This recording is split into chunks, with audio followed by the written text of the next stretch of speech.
The United States has been Ukraine's main military supplier since Moscow launched its offensive in 2022, accounting for nearly half of the military aid to Ukraine.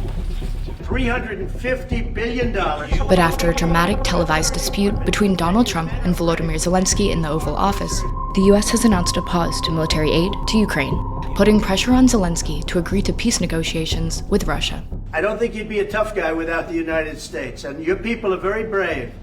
But you're either going to make a deal or we're out. You don't have the cards.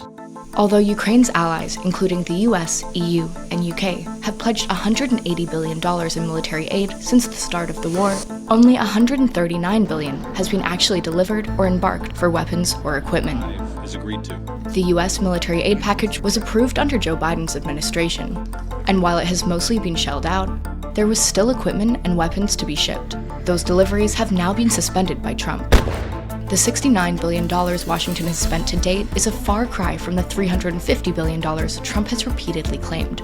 Well, I just think you should be more appreciative because this country has stuck with them through thick and thin. We've given them much more than Europe, and Europe should have given more than us because, as you know, that's right there, that's the border. Trump's rapprochement with Moscow and decision to halt military assistance to Kyiv has stunned allies. Hours after the US announced the pause, EU chief Ursula von der Leyen presented a plan to mobilize some $834 billion for Europe's defense and to provide military support for Ukraine. This will help member states to pool demand and to buy together. And of course, with this equipment, member states can massively step up their support to Ukraine. Like Ukraine, European partners have been excluded from US-Russia negotiations towards a potential truce, prompting fears any deal proposed will be on Moscow's terms.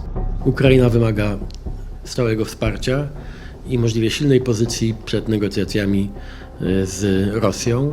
Nikt nie ma wątpliwości, kto jest agresorem, kto jest ofiarą i po czyjej stronie stoi Europa w tym konflikcie. Oczywiście po stronie Ukrainy.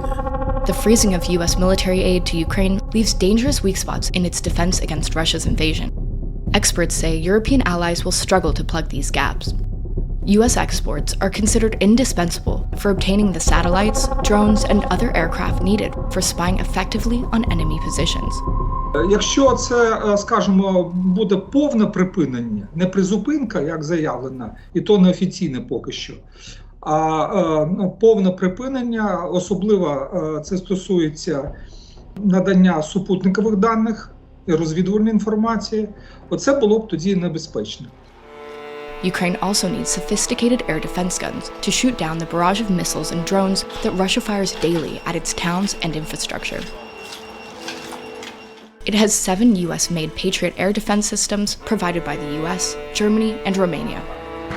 Знову ж таки, чи призведе відсутність ракет для Петріота до зупинки боротьби України і Збройних сил України проти російської агресії? Ні. Це лише просто відкриє українські міста, тобто цивільних, до російських ударів. Тобто цивільних стане вбивати легше. От і все, що доб'ється Трамп. Тобто Трамп буде співучасником вбивств. От і все. Він не примусить Україну зупинитися. Він просто дасть можливість Путіну вбивати українців легше. От і все. Since the pause on aid to Ukraine, Europe now has to contemplate the stark prospect of US withdrawing longer-term support. But a broad consensus has emerged. Europe needs to significantly ramp up its military spending to bolster its defense against Russia, a key demand from Trump's administration towards its NATO allies.